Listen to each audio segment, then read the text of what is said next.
let's get started. So, thank you everybody for joining us. We're here part of the Enduro team. If you missed my last talk, Enduro at a high level is a multi-sidechain platform with a number of unique Bitcoin applications incubated by Marathon Digital Holdings, one of the largest, the top NASDAQ-listed Bitcoin miner. So we can get into questions about what Enduro is and what it means. But I want to focus on one of our particular products, which is a sidechain called ALYS. So just kind of going high level on Enduro for a bit, but zooming into ALYS, we're trying to build the infrastructure for big ideas on Bitcoin. All right, we're not trying to peddle a certain token, we're not trying to fundraise, we're not trying to promote a certain development standard. All we're trying to do is enable new forms of experimentation in the Bitcoin ecosystem via sidechains. And so ALYS, it's an EVM sidechain, which means it basically operates in parallel to Bitcoin. It inherits some of the security properties of Bitcoin, but of course makes certain compromises, certain changes to enable new forms of app development. So, on the the top level of Enduro, you have applications. We're experimenting with things like cross-border payments, real-world asset tokenization, that sort of stuff. In the middle point, you have the sidechains themselves. You could say the infrastructure that connects these new applications for Bitcoin to Bitcoin, the main chain, and below it all, underlying everything, is of course Bitcoin itself, right? So we want to be as Bitcoin native, as Bitcoin focused as possible. So jumping into ALYS, like what the stack is, what the sidechain is, and what are the use cases. The sidechain, the most important properties to consider with it is that when I say an EVM sidechain, I mean that any Ethereum smart contract that you can build, Solidity, is buildable on ALYS. That was one of the first things that we decided to do. Now let me be very clear here. The goal is not to recreate Ethereum. There's no ETH, there's none of those assets. It's just the toolkit that people use to build on Ethereum, we're enabling on Bitcoin. Right, that's it, right? The entry point. Think of it as like the door is painted the color of Ethereum, but the house is still Bitcoin. That's one of the key things of ALYS. The second thing is every single transaction on ALYS is paid for in a Bitcoin denominated asset. So why did we do that? Because we want to unlock Bitcoin liquidity. We're not just trying to, again, recreate Ethereum or create some new token. Bitcoin is at the heart of what ALYS is all about. And then the last bit is hybrid consensus. The part I want to highlight here, ALYS is actually built on top of proof of work.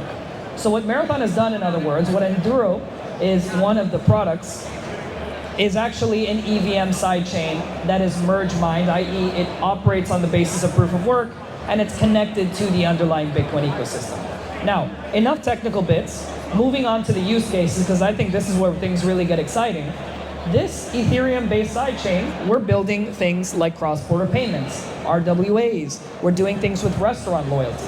And I'll highlight some of those examples later, but you can consider this product our attempt to try to bring Bitcoin to the mainstream. That's the most important thing we want to do with this chain. Bring Bitcoin to the mainstream and be the leaders in the Bitcoin adoption narrative.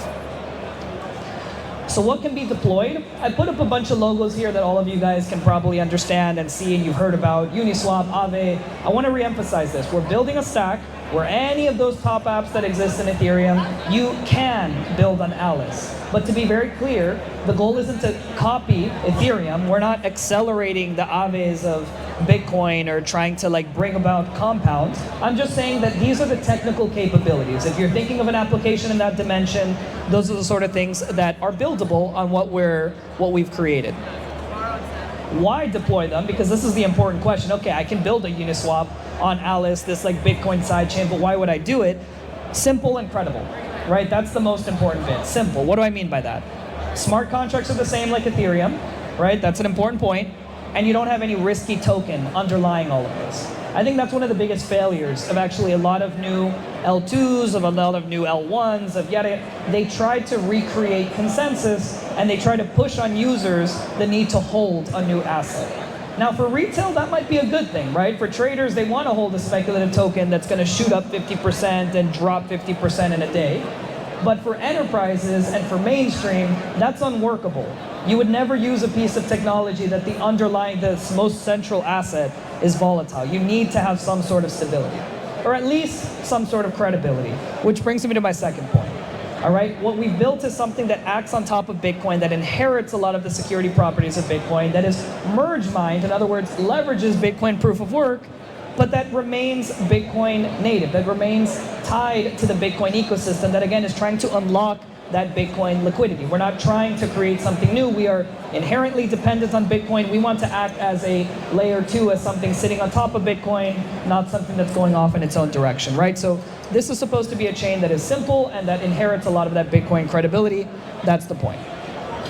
We're going to go now on to how to deploy, and I'll pass it off to Emmanuel. I didn't introduce myself, but I'm the founder and one of the leads at Enduro, and Emmanuel here is one of our engineers. So Emmanuel, take it away. Hi. So as you said, my name's Emmanuel, or Emmanuel, whichever you prefer. And I'm going to be going into how to deploy the smart contracts on ALYS. Short slide because it's an easy process. So assuming you already have an ALYS private key, and assuming you already have your smart contract written, we're just going to get into how to deploy onto the ALYS testnet. So as I said, smart contract crafted. I just gave you guys a code snippet here just to show how easy it is, putting the maker in makerspace. You just run that command. This is an example from a repository online. It's all public. And yeah, it's executed. It's literally that simple. So the only heavy lifting is thinking of the logic for your own smart contract. So please come over here, ask us questions. I'd love to explore what is possible with ALYS and how we can sort of make these smart contracts for today. I think the key thing about what we've built here is that the technical explanations are supposed to take under 5 minutes, because we're not trying to peddle to you guys some new sort of standard that you're going to have to hire a PhD to understand, all right? Like, it's what is it, 6 points on a PowerPoint slide. Yep. It's exactly what you would expect in other ecosystems. Yeah, so just hammering that point, super straightforward. Please find me if we can work through it together. Clone the repo. I guess for those that aren't too technical, I can help explain all that stuff. So please come find us. It's the makerspace for a reason, and we can build together. So moving on. I'm going to spotlight one of the dApps that we've built on ALYS and that we've used smart contracts so that you guys can get a sense of like what exactly is possible. So I mentioned before that we're doing a restaurant loyalty app. That restaurant loyalty app is called Amuse-Bouche. My wife actually came up with the name, and I love it because, Amuse-Bouche, it's like if you know, you know. Right? So the idea behind the app at a high level is offering restaurant loyalty in Bitcoin, right? Trying to get people rewarded, everyday people going to restaurants, and using Bitcoin as you could say, the unit of account for the loyalty points they're earning. Now, the model is super simple, and many of you guys might be saying, like, will anybody actually do that? Actually, yes. So we have some pilots happening in Prague. I live in Dubai, and so we have a restaurant group there that's interested. But the whole idea is using Bitcoin as an engagement tool and collecting data on customers that's anonymized and gives these shop owners, these restaurant owners, a better sense of who's visiting their location. So just kind of stepping into the user perspective, the user journey for a second.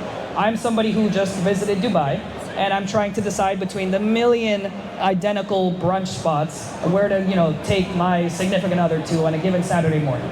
Well, when I'm trying to decide between all the nearly identical brunch spots, if one of them is offering me a $1 worth Bitcoin reward for coming to the actual location, that's going to be something that's really intriguing and interesting. At a minimum, most of these restaurant decisions happen in a split second. It's not like if you're just trying to decide where to go out for dinner tonight, you're probably not going to sit out and do a pro and cons list. You're just going to make an instant decision.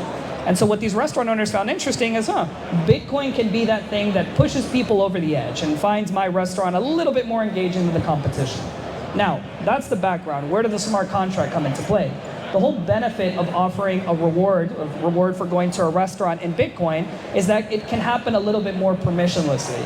Specifically, it becomes easier to create a cross-restaurant network that isn't just dependent on restaurants negotiating with each other, but instead these restaurants trusting a common standard. In other words, as opposed to me being a restaurant owner and saying, I want to work with my competition, let's go agree on terms and sign a contract, the whole idea behind Amuse-Bouche is, hey, there's a smart contract that holds the budget for rewards. You can participate by adding money into the smart contract, defining rules to give out these Bitcoin rewards, and there you go, you move on. You see how long your budget lasts, you see how long your rewards are given out.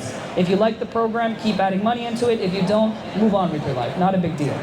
All right, and so the smart contract, what's happening at the smart contract level is if I'm a restaurant and I hear about Amuse-Bouche and I say, all right, I want to offer my restaurant goers some sort of Bitcoin reward. But the most I'm willing to put into this thing is like 5,000 euros, all right? Like just to give an example. So I put in 5,000 euros, I buy 5,000 euros worth of Bitcoin, I put that into the smart contract, the application facilitates that entire process. And once that 5,000 euros is in the smart contract, I would of course define the rules for unlocking that Bitcoin, right? So maybe my rule is something simple. If you show up to my restaurant 5 times, every 5th time you earn $10 worth of Bitcoin, or 10 euros worth of Bitcoin, or 1 euro worth of Bitcoin, whatever. And what's happening at the smart contract level is that Bitcoin that they originally put in is locked until that rule is met. So this is part of the pitch I have when I talk to these different restaurant owners is you don't have to trust that this is going to get enforced. You don't have to trust my word. Literally a piece of code online is going to guarantee that only if somebody signs in 5 times will they actually get that reward.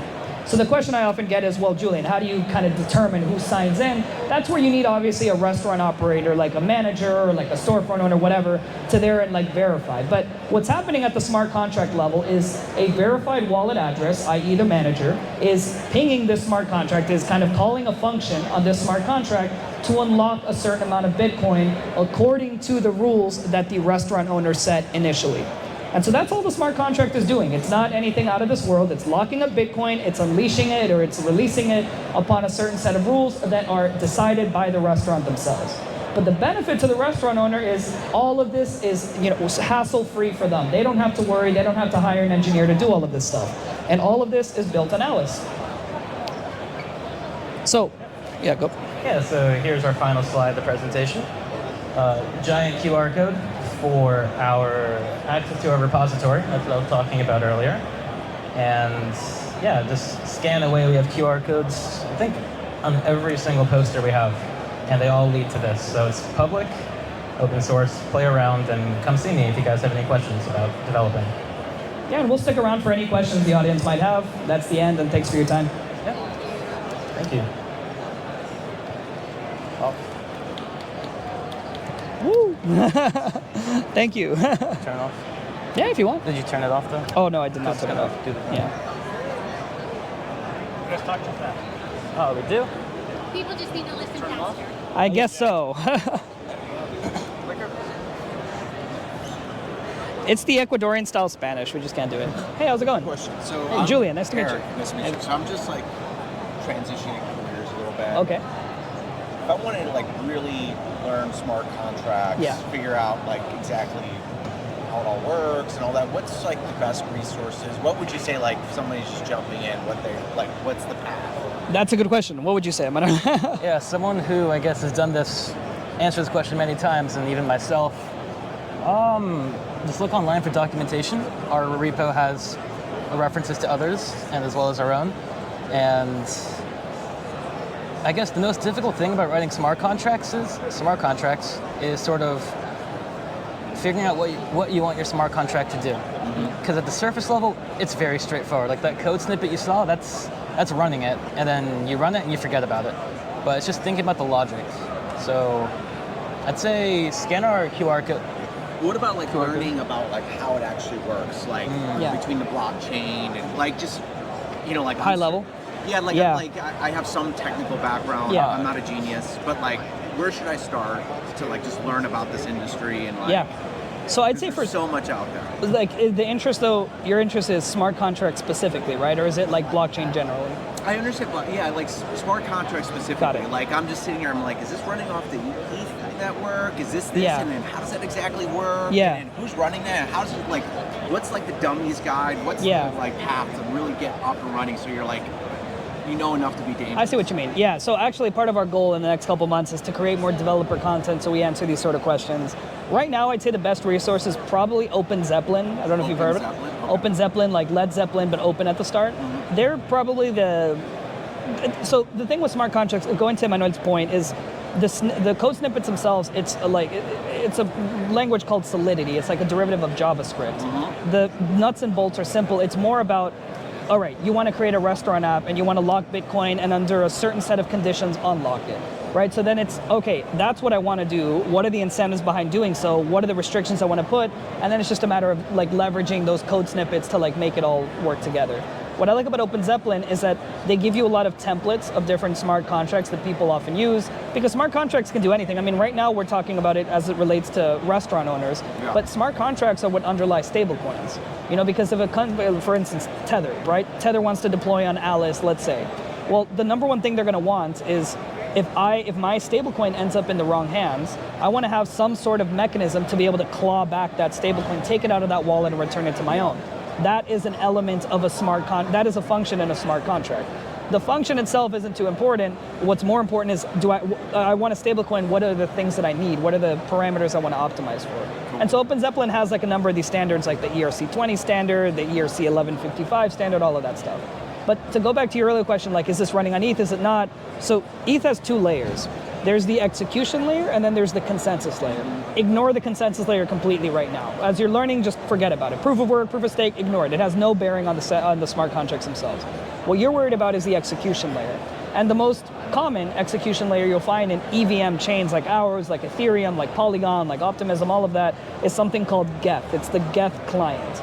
So the key thing to understanding a smart contract is understanding the functions underlying the Geth client, putting those functions together to craft basically a set of logic, or you could say like logical parameters that then enable some sort of function. It's like a vending machine, right? It's just you're getting like the nuts and bolts, and you say, all right, I'm creating something to unlock a candy bar, right? Like the important thing isn't so much like how, it's more the what are you doing. Does that make sense? But yeah, Open Zeppelin, I'd say Open Zeppelin, they have like a lot of like tutorials. They should, yeah, absolutely, Awesome. yeah. Well, cool. Thanks a lot, man. Awesome, yeah, great chatting with you. Yeah. Yep, All right, take care, man. You too. How's it going? Julian, nice to meet you. Michael. Nice to meet you, Michael. Emmanuel. Michael. Nice to meet you. Yeah, we cover marathon. Oh, cool. What do you do? Analyst. Nice. Yeah. Cool. Work together. Nice, okay. So I was actually chatting with my boss last week about Andorra. Okay. You know, Hey, Fred. obviously. How's it going, Fred? How's it going, Fred? Yeah. Good to see you. How are you? Doing well. Good to see you, Brad. Hey, how are you, Michael? Doing all right. Good.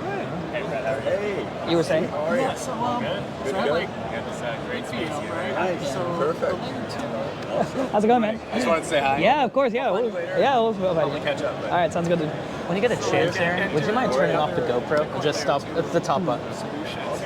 Maybe a slide or what makes it?